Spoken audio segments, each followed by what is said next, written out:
What's up, boys and girls? It's RiceChrispy Yaps, and we're going to be yapping about the Backrooms today, the film. I just saw it. It is 1:20 a.m. right now. I'm fresh from the theater. I just saw it with a bunch of my good friends, and yeah, I'll let you know what I think about it. And just so you know, I don't have any context of the Backrooms. I went in completely blind, but my friends did have prior knowledge. Some of them were pretty huge fans of it. So, let's go. Oh, also, I'll have a spoiler-free section and then a spoiler section. So we're going to talk about the spoiler-free section right now. And I just got to say, I liked it. Not necessarily my cup of tea. It's liminal, analog, psychological horror. But personally, I love supernatural, thriller, and found footage. At least the good ones. Like, if there are a lot of bad found footage movies. But, yeah. Not my cup of tea. I did enjoy the movie. It's a slow burn movie. So, if you don't like slow burns, not up your alley. And the nice thing about most slow burns is that there's a big payoff in the end. But this one, no big payoff. But I think it works, and that was probably intentional on purpose, which props to it to sticking to that. And I'm very impressed that this is a small budget horror film. $10 million. I mean, that's a lot. I would be spending a lot of money for 10. Oh man, I'd be rich with 10 million. But the Hollywood world, $10 million is still a small budget film. They did a lot for how little they had. I'm very impressed. And I love the set design. And I'm pretty sure if you're watching this review or whatever it is, you probably already know what Backrooms are. So, it's very good set design. Very creative. And I guess that lends into the horror. They call it liminal horror. A24, they pick good films. They pick good films to distribute. And I like this. I like that Backrooms is a new IP, a new horror franchise, which is great. I think the horror genre needs that.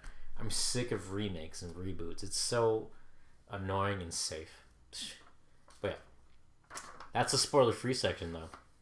All right, so we're going to talk about the spoiler. And if you don't want to hear some spoilers, all right, I want you to do a scoot swing gainer away from your computer right now. I'll wait. Okay, I think they're gone. So let me just give you a really short synopsis about this film. I'm going to make it as short as possible. Probably like halfway up to the film. So this guy named Clark, he opens up a furniture place. And you can kind of see it's failing. There's no one shopping there. Clark goes to a therapist. Her name is Mary. And he goes to therapy to talk about his failed marriage and failed career. And eventually, Clark finds the Backrooms in his furniture store. And it's spooky. And the sequence is great. I love the sequence. It was a nice slow burn.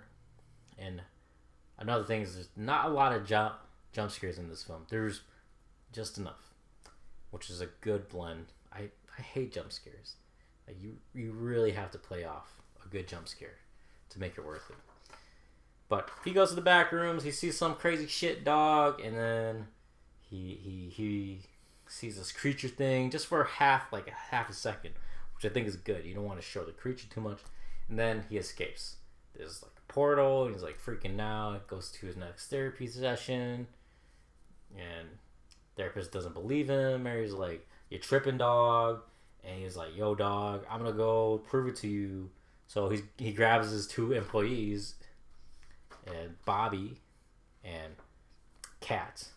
Kat's played by Lukita Maxwell, according to my script here. And it also says here, Lukita Maxwell is a cutie pie? Who's writing this script? Anyway, the three go down there, and it just kind of all falls down from there. Crazy shit goes down their dog, and eventually people die. That's basically the whole setup.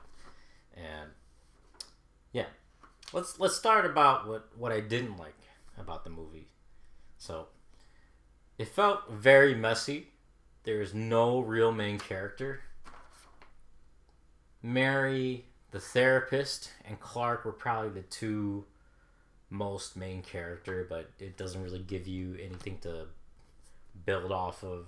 They're kind of just there, and yeah, there's no resolution. There's no character arcs. There's no backstory that leads into something satisfying. It just kind of disappears, and I personally, I write and I like to write stories, and I read a lot of stories, and I watch a lot of films with heroes and villains. This is not that movie. It's just kind of, you see this terrible thing happen, and you're in it for the ride. So, yeah. But I think that's the point. Like, you don't need main characters.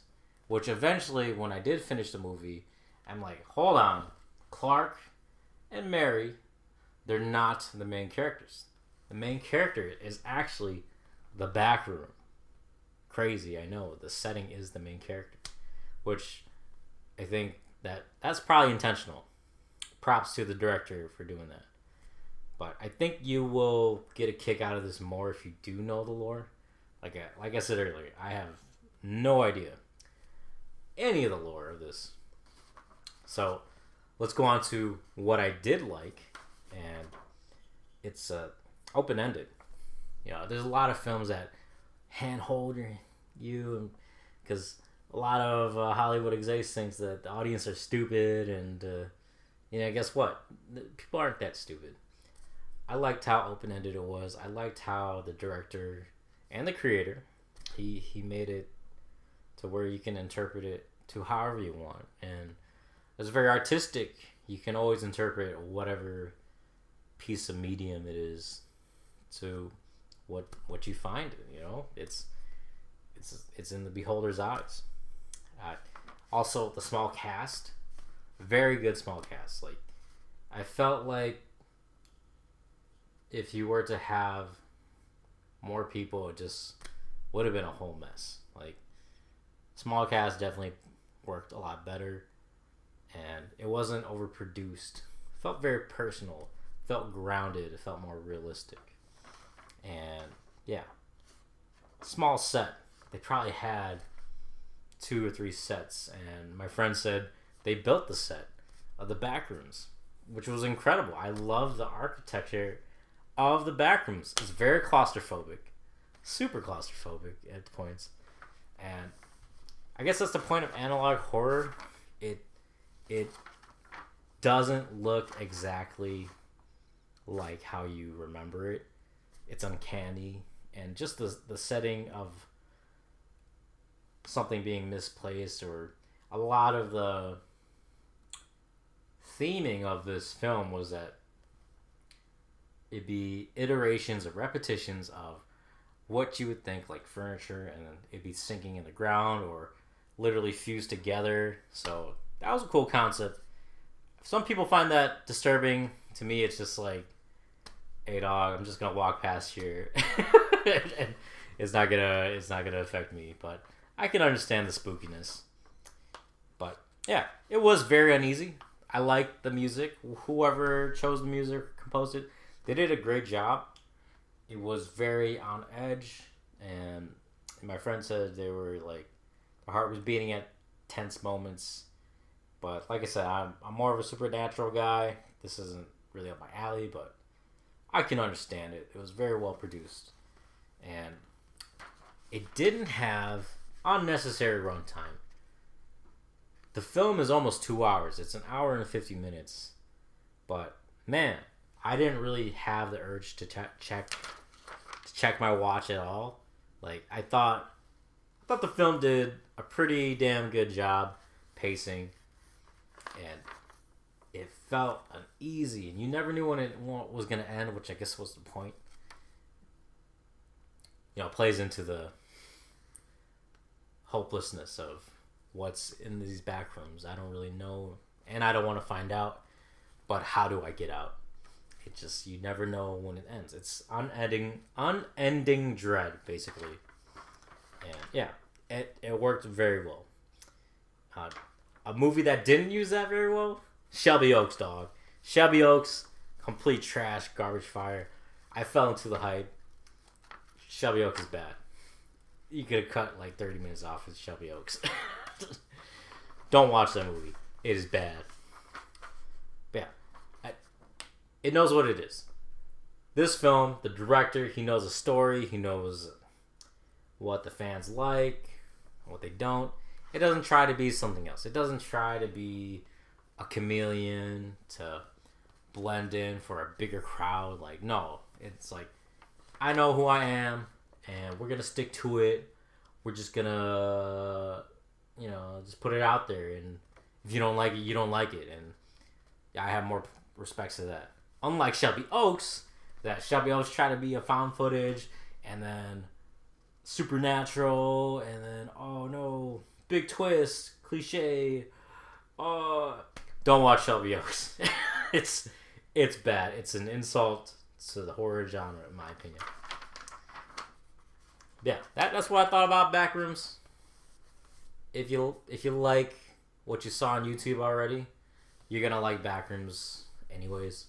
But yeah, if slow burn is not your cup of tea, then don't watch it at all.